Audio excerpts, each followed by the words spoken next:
Welcome everybody. I've been doing a little bit of work on the truck over the last week, and did the prop shaft, bearing and everything got replaced. You might have seen my earlier post for that. Did all 3 UJs as well. Well, rebuilt one UJ out of the best roller bearing cups, and then bought 2 new UJs and installed those, plus the bearing carrier itself. Also had to do some other work on the truck as well. I had an issue with a couple of electrical issues I've sorted out, and then I started doing some welding, and I welded the I'll just quickly show you these repairs I did. So you can see there the floor had split, the ramp had split, so it was always making a horrible cracking noise as the metal went past each other as the wheel went over it. So welded all those up, did the same on the other side as well. I was going to paint them today, but I ended up getting sidetracked with another issue. There's a few more welds what I did as well. I did a weld over by the rear. You can't really see it actually. It was a small crack. It was on the platform on one of them, so I've managed to re-weld all that, and you can't see it there. And I also welded this as well. It'd already been welded already, so that's why there's loads of weld on it, but it all snapped off and I re-welded that. And a couple of these things had come out on the other side as well. Let's have a look. Yeah, so I redid this, re-welded the little pins in there because they'd come out. And the other weld I did was this weld here. So I had a corrosion hole in here, so I grinded it all out and actually filled it with weld, hoping that it'd, smooth it all out. But I could never really get it smooth just with welding it. So I thought, don't matter, I'll just grind it all back down and I'll put a piece of plate over it. So put a piece of plate over it, cleaned it all up, welded it on, smoothed it off, and then I was gonna just paint over all that basically. But I was cautious. There was pipes running in here, and I was checking the pipes, and I was sticking the in the hole there, I was sticking anything in there to see if there was a pipe in there. And I think what had happened is a little fire had started in there basically, and it basically melted the well, actually I didn't know that at the time, but anyway, when I started the truck up, my trailer wasn't lifting up, the brakes were stuck on, suspension wasn't going on. So I did some testing whilst the truck was running and the parking brake was pushed in. Air was coming out of here, so I knew that air was starting to get to the trailer. So I undid these, removed all these platforms. I can't believe how much dirt's behind all this actually. I'm going to wash your truck again. I'm going to wash my truck again because this is years and years of shit what's built up under here, and same with that platform over there as well. Loads of crap behind there. I've had to pull all these cables out to try and work out what happened. But when I couldn't hear any leaks, so I was thinking, well, I can't have melted my pipes because I can't hear a leak. But then this pipe here has got a little bit of damage on it, just a small amount. You can't really see it. What is it? There's some melt marks on this. But I'm going to replace a small piece of this and then just pull it back through again, because luckily it's still connected and I can pull it back through. It slides through pretty easy, but there's a couple of melt marks on it. Can't really see them because they're very, very small. But anyway, there's definitely a melt mark somewhere. Can't see it right now. Oh, here we go. You can see it there. There's just a little melt mark there, and also there was a little tiny little thing there as well. I don't know if that's made a hole, but I'm just going to pull this through a little bit more. Put 2 ends on and put 2 compression joints on there and buy a new piece of pipe. And then just drag it all back through again. It's going to be a bit of a nightmare because it goes into this sleeve, so I don't know what's going to happen when we try to pull that back through, but I hope I can pull it back through without without having to piss around with this sleeve and pull the sleeve out and stuff. But we'll see what happens there. That's going to be a pain in the ass. I'm really annoyed. Anyway, the other pipe, that's why it didn't leak air, because it actually melted the end of the pipe. Totally melted the end of the pipe, and it damaged all the pipe there as well, which sort of stupid on my part really, but what you're supposed to do if you're going to do some welding and you know, it's unfortunate. So what I might do, there's another option. I might actually just route the pipes through this top hole here and run them down here. I could actually buy some new pipe.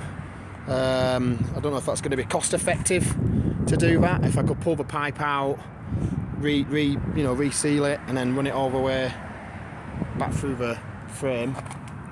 But anyway, I had to pull all this shit out here because I was trying to work out where these pipes led on here. So I had to follow the run, and then I plugged them all in to see if any air was coming out. And when I was pressing the foot brake, air was coming out of that pipe, so I knew that pipe was okay. But then the smaller pipe, which connected to that valve there, no air was coming out, so I knew straight away there was something not right with that pipe.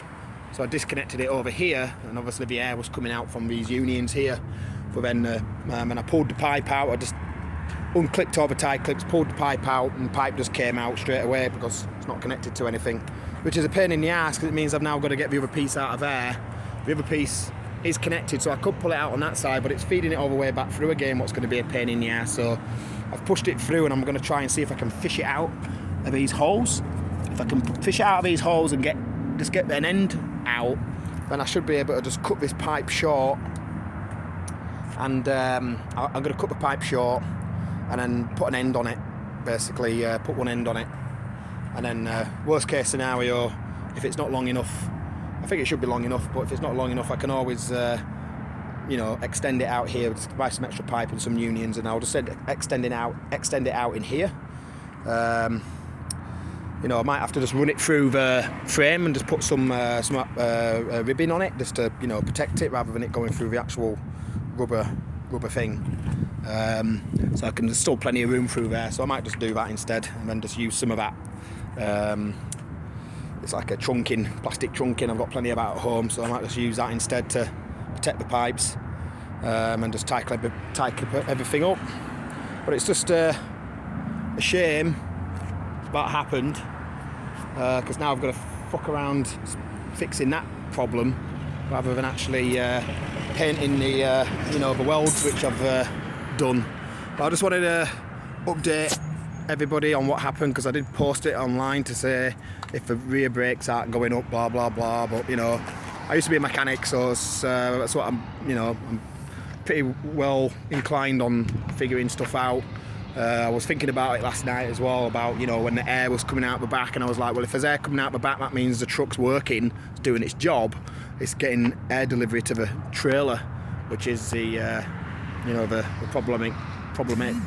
problem basically. So I knew straight away, I thought there's something going on with that pipe. The pipe runs through the frame, did the welding on the frame. I thought I've either fried the brain, which I was thinking, has it got some sort of like brain which controls the air coming through? But I did disconnect all the batteries on the truck and everything, so nothing should have been connected. But I just thought, I started looking at that, and I just thought I must have mounted the pipes in there, which ended up being the case. So, but anyway, like I says, I think what I might do once I've done all this, fixed it all up, I might just take it round to where I wash it, and I might have to just give it another wash and just clean all this shit out of here, wash all behind there. So that's years and years of shit all built up round here. Can't believe how much crap there is. I've actually cleaned it out a bit. Worse than that, but it was just years and years of just crap in there and all this here. So I won't mind just cleaning this out and cleaning these wires up a little bit, and pipes and cables and stuff. And then I'm also going to be doing some extra work as well. I'm going to be removing these centerpieces, because there's no point having these here. They're loose, and some of them started to crack a little bit. So I'm going to actually grind all these rivets off and take all this out, and then I'm going to use the metal pieces here to patch up some cracks on these runners. Like over there's a patch on there. This one also has a big crack down there, so I'm going to cut this up and use this to repair some of these boards without adding extra metal and extra weight. And same with this as well. I'm going to take this out as well, because it's all, somebody's pissed around welding it and it looks a mess. So I'm going to take all this out eventually as well, again to use it to patch up any damage on any of these platforms. Like this one up here has got a crack on it where somebody's put these braces in there, so I'm going to cut a big piece out, might even double it up You know, cut a piece out there and get it so just those 3 holes are there, and then just double it up, and then just drill holes through and put bolts through, just where it's cracked and stuff, just to make it, you know, a little bit more stronger. But that's what I was going to do this weekend, but now I'm doing all these pissing brake lines now, so I'll get that done and then take it from there. Alright chaps, well, nice speaking to you guys, and if you're ever welding on your truck, especially on a trailer like this, be very mindful of pipes, hydraulic pipes. I'm glad it's not a hydraulic pipe, by the way, because that would have been a nightmare. I'd have had to get a special crimper out and everything, and the pipes are a lot more harder to deal with. These pipes are relatively easy, so this is a cheap fix, really. You know, it's probably going to cost me about, I don't know, $20 in pipe and unions, basically. So I can't see it being a major problem. I don't want to use those push fit ones. I'd rather use the actual proper compression joints. So that's not. I don't want them coming off later on when I'm driving my truck. So yeah. All right. I'll see you later. Cheers. Bye.